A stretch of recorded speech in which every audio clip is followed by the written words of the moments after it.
Agora, com vocês, Tiago Tavares, fisioterapeuta, graduado pela Universidade Salgado Oliveira, especialista em fisioterapia neurofuncional, fisioterapia cardiopulmonar, fisiologia do exercício, com aperfeiçoamento em doenças neuromusculares e em UTI e ventilação mecânica. Professor do módulo prático de fisioterapia respiratória funcional no CEAF, professor de pós-graduação de odontologia hospitalar na Associação Brasileira de Odontologia, Seção Goiás, conselheiro voluntário na Associação Procura da ELA, a fisiologia do exercício na esclerose lateral amiotrófica.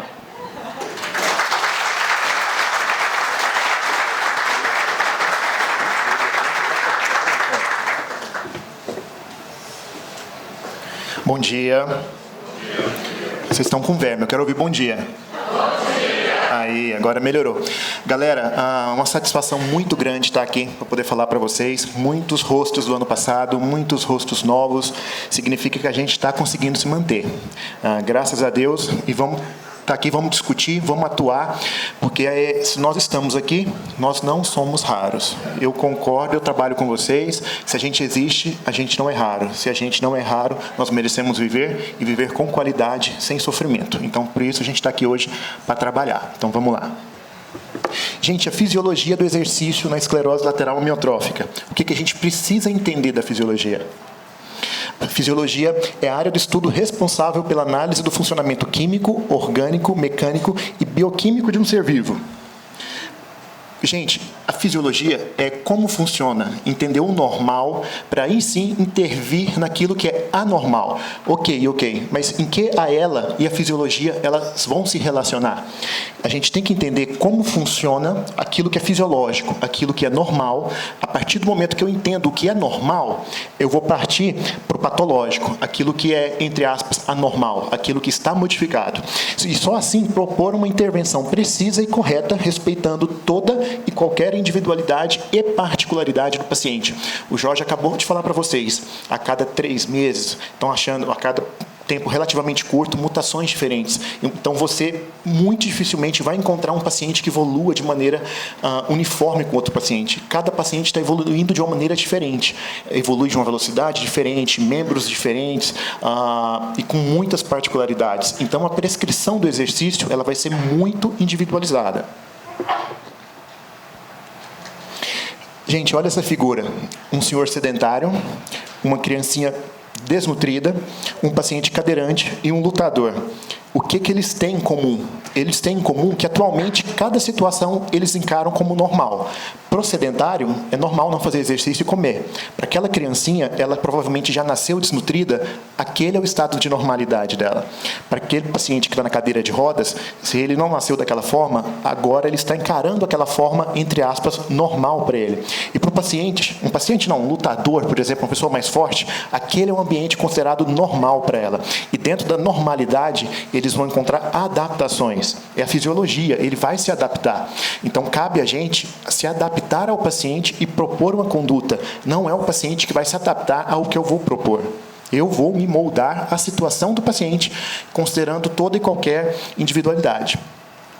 Então, o conceito de normalidade e adaptação.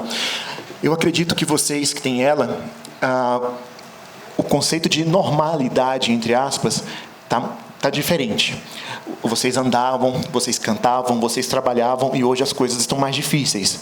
O que é normal para mim, o que é normal para vocês é um pouquinho diferente. E hoje vocês vão entrar nas adaptações. Cabe a gente da fisioterapia, da equipe multidisciplinar, todos os profissionais, a gente tem que relevar o nível de vocês, onde vocês estão, e a gente vai se adaptar.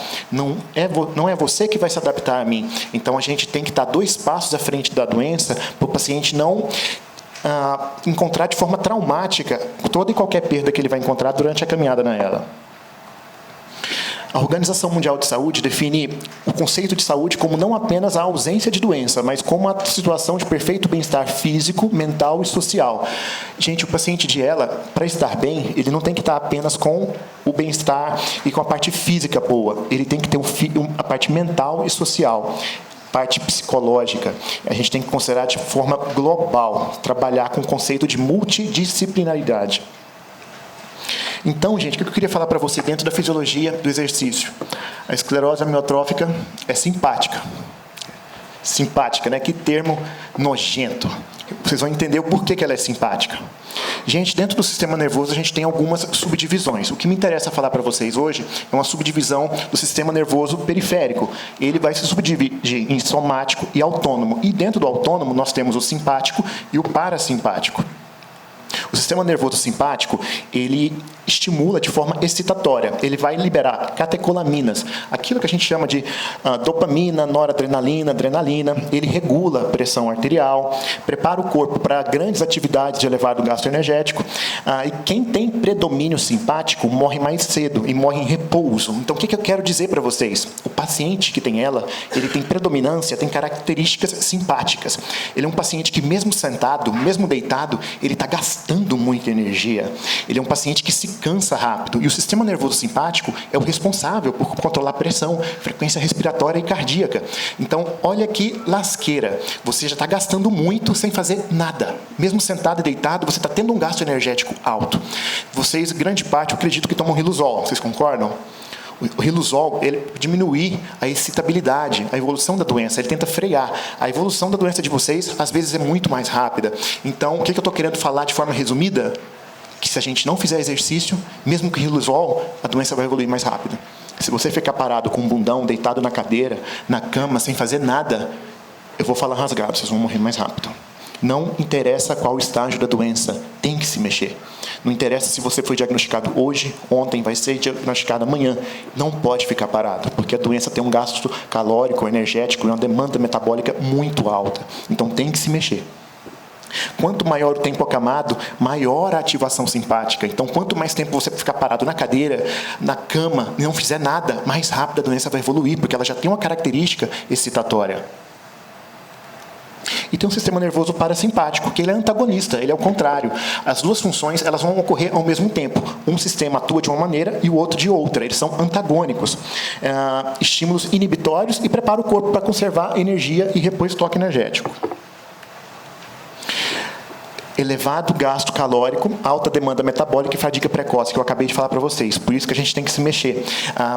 Mas eu estou cansando rápido. Gente, você está cansando rápido, então o fisioterapeuta, a equipe multi, ele vai ter que se adaptar a você, prescrever de forma correta, para você não fadigar rápido, porque você não pode ficar parado. É uma balança. Se você fizer demais, você perde. Se você não fizer, você chega a perder mais rápido. Então tem que fazer e tem que saber fazer.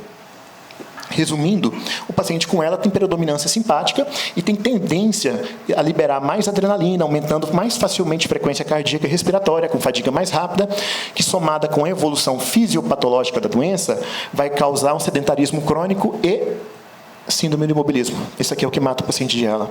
A paciente morreu de pneumonia. Ok, morreu de pneumonia porque ele ficou parado, a musculatura ficou fraca, perdeu mais rápido, o bronco aspirou e teve pneumonia. Ok. Muitas das vezes, gente, a gente está cansado de ver dentro da associação, às vezes a gente fez uma pesquisa informal, a gente vai ver 80% das mortes dos pacientes de ela é porque ele ficou parado, é porque ele não se antecipou à evolução da doença. Não pode ficar parado em estágio nenhum da doença.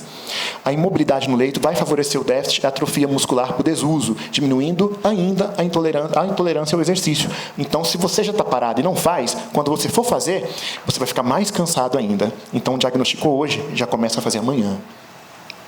O ciclo vicioso, o ciclo que mata o paciente. Imobilidade, vai diminuir a capacidade vital, que é a parte respiratória, vai cair a força muscular, vai gerar rigidez, diminuição do condicionamento físico, você vai ficar mais suscetível a ter lesões, vai piorar a parte respiratória, aumenta a fadiga, mais risco de fraturas, hipotrofia, a imobilidade vai aumentar, piora da qualidade de vida. Ok. Já entendi. Preciso fazer exercícios mesmo tendo ela. Mas como? Se eu ficar parado, eu vou perder. Se eu fizer em excesso, eu também vou perder. Então, o que eu tenho que fazer? Como eu vou fazer? Tem mais alguma coisa que eu preciso entender antes de malhar? Tem. Porque agora você não vai malhar. Agora você vai fazer algo terapêutico e não hipertrófico. Algo de mais qualidade e não quantidade. Sim, antes de propor um protocolo, o seu profissional ele tem que entender de músculo, porque a ela é uma doença muscular e não pulmonar. O seu pulmão vai estar envolvido porque você vai ter uma falência muscular. Então, eu tenho que entender um mínimo de músculo. Entender de fibra muscular, que eu vou ter o tipo 1, que é lenta, vermelha oxidativa, tipo 2, tipo 2B, algumas são mais rápidas, outras mais lentas. Isso é uma foto de um corte histológico mostrando como que é o tipo das fibras musculares. Sendo assim, Como a gente vai errar para prescrever o exercício? Para que rumo?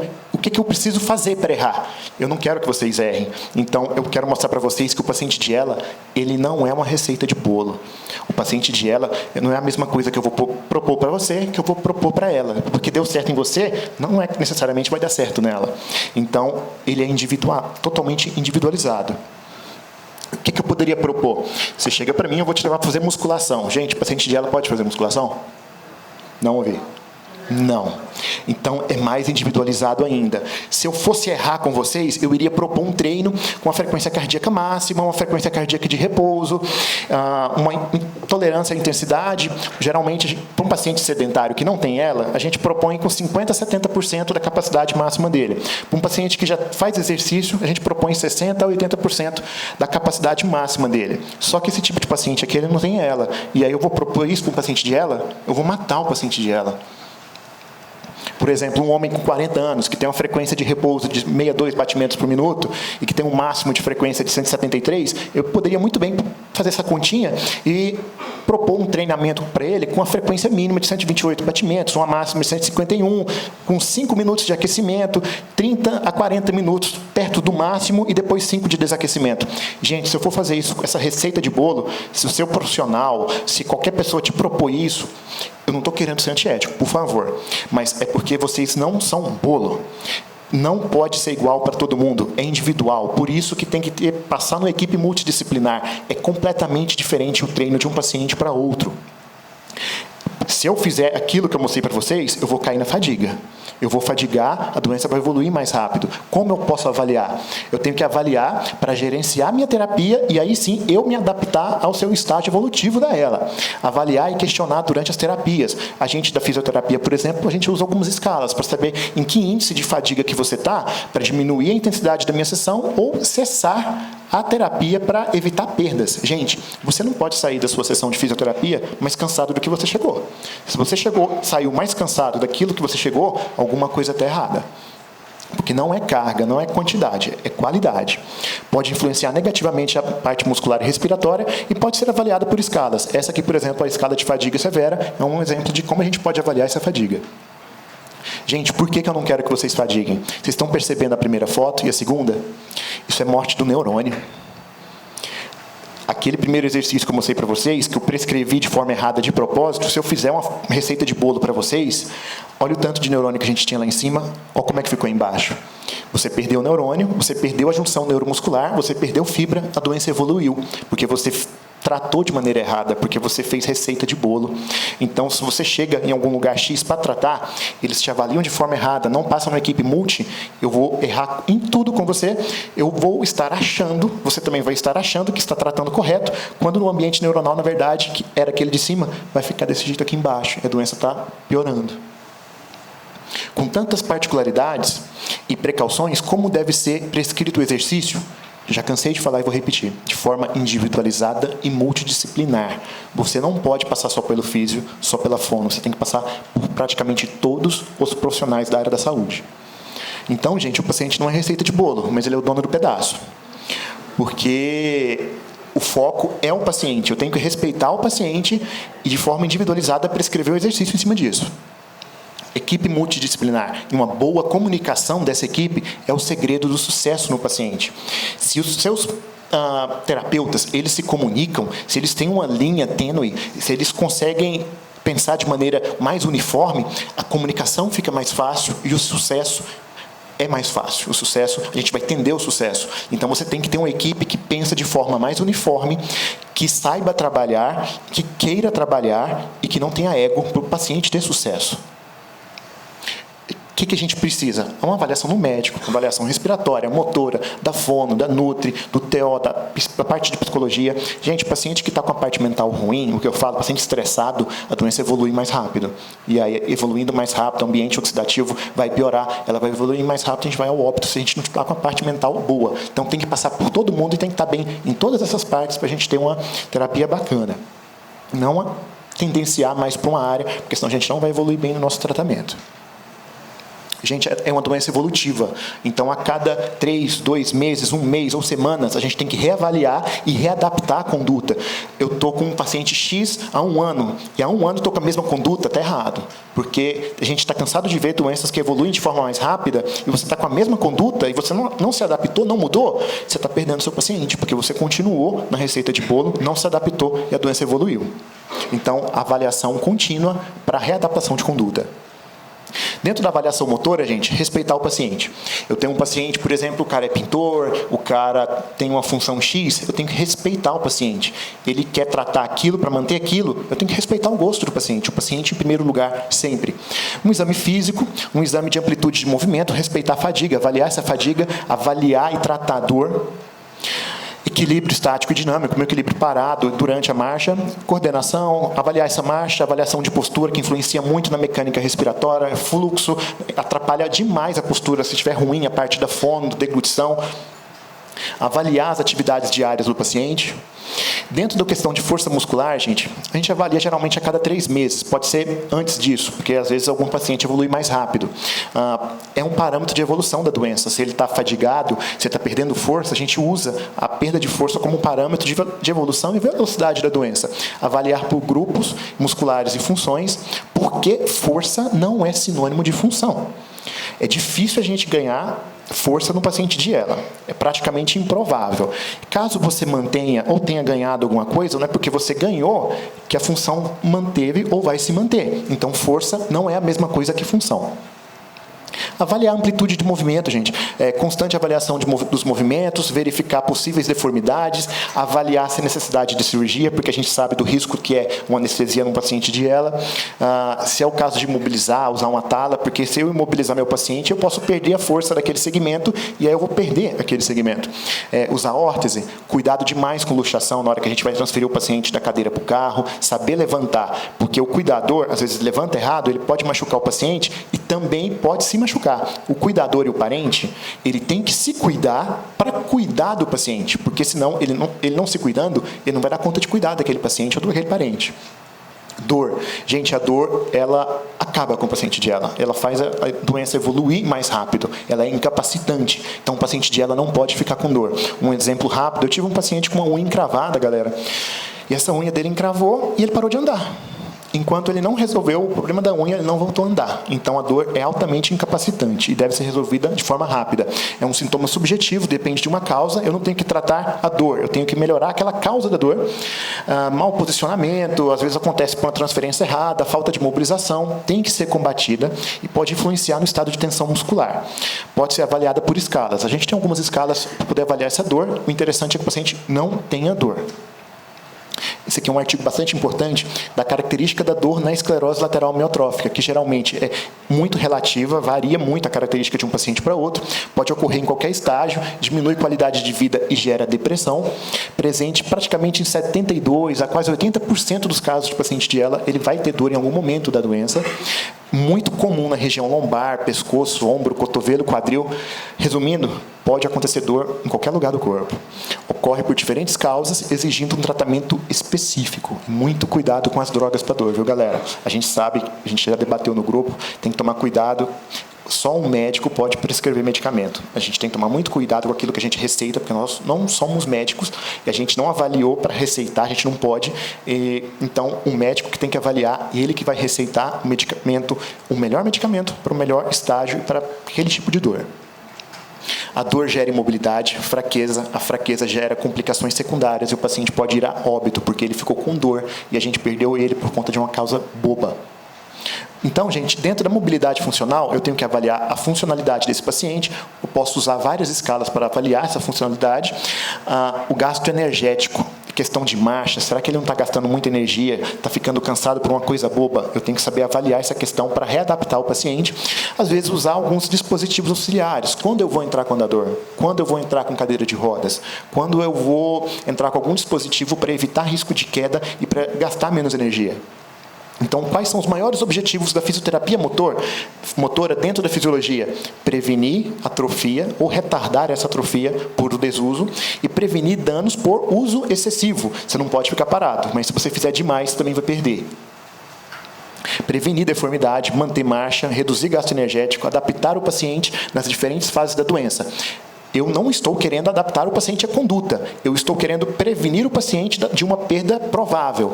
Eu tenho que andar na frente dela. Eu vou me adaptar, vou mudar a minha conduta para que o paciente não tenha um trauma maior, perdendo uma determinada função. Justamente essa função, ela vai exigir exercícios específicos para cada fase da doença. Então, o exercício que eu usei no início do diagnóstico, eu não vou usar no meio, eu não vou usar em fases avançadas. Eu tenho que me readaptar e mudar a minha conduta. Cuidado demais com carga, e é muito interessante, se possível, colocar esse paciente em pé. Paciente que tem fecaloma, gente, paciente que morre de fecaloma, é inadmissível, ocorre demais. Trombose, o paciente não consegue ficar em pé, quando ele vai experimentar andar, cai e gera uma fratura, porque ele perdeu massa muscular e não tinha proteção óssea. Então, é importante demais ficar em pé. Chama o vizinho, chama o pastor, chama o dono do mercado, mas fique em pé 5, 10 minutos por dia, algumas vezes ao dia, para evitar um desuso maior. Prevenir deformidade, alongando, ficando em pé, usando órtese. Manter a marcha como? Treinando marcha com terapeuta, respeitando fadiga, usando bengala ou andador. E a marcha por si só já é um treino aeróbico, que vai quebrar sedentarismo, aquela síndrome do imobilismo, que pode levar o paciente a óbito, previne acometimentos cardiovasculares e ou retarda deformidades. Quando usar a cadeira de rodas? Gente, a gente tem um preconceito muito grande com a cadeira de rodas. A cadeira de rodas, ela não pode ser enxergada como um inimigo ou com preconceito, porque a cadeira de rodas vai me fazer viajar. A cadeira de rodas vai me levar para o lugar que eu quero, quando eu quero. A gente não pode enxergar com preconceito, mas ela tem que ser prescrita no momento certo, porque se ele se acomodar também a cadeira de rodas, ele vai perder o resto da capacidade de marcha e vai perder a função, porque ele foi cedo para a cadeira de rodas. Redução de gasto energético, adaptar a rotina, ambiente, programação de exercício, programar o descanso do paciente. Por que eu devo mesmo me exercitar, mesmo tendo ela? Experimentos, gente, hoje estão mostrando que a prática de atividade física parece diminuir os efeitos deletérios da excitotoxicidade do glutamato. Vocês lembram que eu falei que ela é simpática? Que vocês têm uma característica mais simpática. Então, de forma resumida, é como se você não quisesse ajudar o riluzol. Se você não faz exercício, você não vai ter um efeito tão bacana. Você pode otimizar o efeito do medicamento fazendo exercício. Você ficando parado, você vai perder qualidade de vida e mais força. Carga na ela. Gente, fortalecimento. A gente não tem fortalecimento. Eu vou redefinir o termo fortalecimento. É mais manutenção. Antes de qualquer exercício, a gente tem que considerar o estágio da doença, a intensidade de carga. Eles vão estar presentes em toda a fase da doença e todo paciente tem suas particularidades. Adaptações diferentes, limitações a cada estágio da doença. O exercício tem que ser terapêutico e não hipertrófico. A fisioterapia motora depende de um bom estado nutricional, respiratório e multidisciplinar. Não tem como objetivo causar fadiga, respeitar um intervalo entre um exercício e outro. Exercício com ausência de gravidade. Às vezes eu não consigo fazer em pé, eu consigo fazer deitado de ladinho. Cargas excessivas vão fazer a doença evoluir mais rápido e gerar lesão. O exercício, quando bem realizado, com carga correta, que respeita um determinado intervalo de recomposição muscular, eles vão aumentar determinada função. Aquela função vai durar mais. Exercício com carga moderada pode frear a evolução da doença, um declínio funcional. Exercícios aeróbicos leves podem ser benéficos. Treino de marcha para manter a marcha e evitar uma perda funcional mais rápida. Exercícios resistidos não irão necessariamente retardar a doença. Então, gente, não é força, não é a quantidade, é a qualidade do exercício. O uso de BiPAP durante o exercício pode fazer com que você demore mais a se cansar ou evitar aquela fadiga precoce. E o músculo fraco, ele é mais fácil de machucar. Cargas elevadas e muitas repetições podem aumentar ou acentuar a perda de força muscular. Então, aqui eu não quero musculação, não quero quantidade, eu quero qualidade. O que os estudos têm demonstrado? Que exercícios não curam, mas eles vão alterar o caráter terminal. No entanto, o processo degenerativo torna-se mais lento. Então, o exercício, gente, ele vai fazer a evolução ser mais lenta. Ele vai aumentar a sua qualidade de vida e vai diminuir o sofrimento. Influencia positivamente na qualidade de vida e no desempenho funcional. E influencia no retardo da perda de força. Gente, para finalizar com vocês, a vida é uma tragédia quando a gente vê de perto. Parece que só acontece desgraça. Mas, às vezes, de longe, ela é vista como uma comédia. A gente sabe da limitação de vocês. A gente sabe do sofrimento de vocês. A família fica doente junto. Todo mundo fica doente. Nós, como terapeutas, a gente chora no telefone, né, Jorge? Quantas vezes a gente, às vezes, perdeu o paciente por bobeira, né, Alessandra? Acontece demais. A gente fica chateado junto, né, Edu? A gente sofre com vocês. No entanto, não é porque vocês têm uma doença, porque vocês vão parar de viver. Por que vocês não podem parar de viver? A Flávia, que está aqui, eu quis mostrar o exemplo dela, gente. Ela foi diagnosticada há pouco tempo.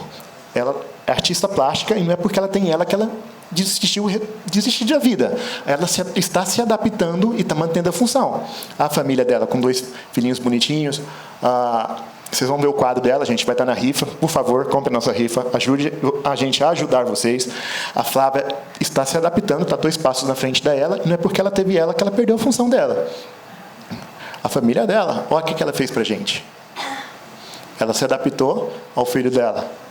Não é porque ela tem ela que ela perdeu a função dela. Olha o que ela fez para a gente, mesmo tendo ela. Gente, limitação física não é limitação moral. Não é porque você tem uma doença que você vai se entregar. Você tem a doença não tem você. Ok? Muito obrigado.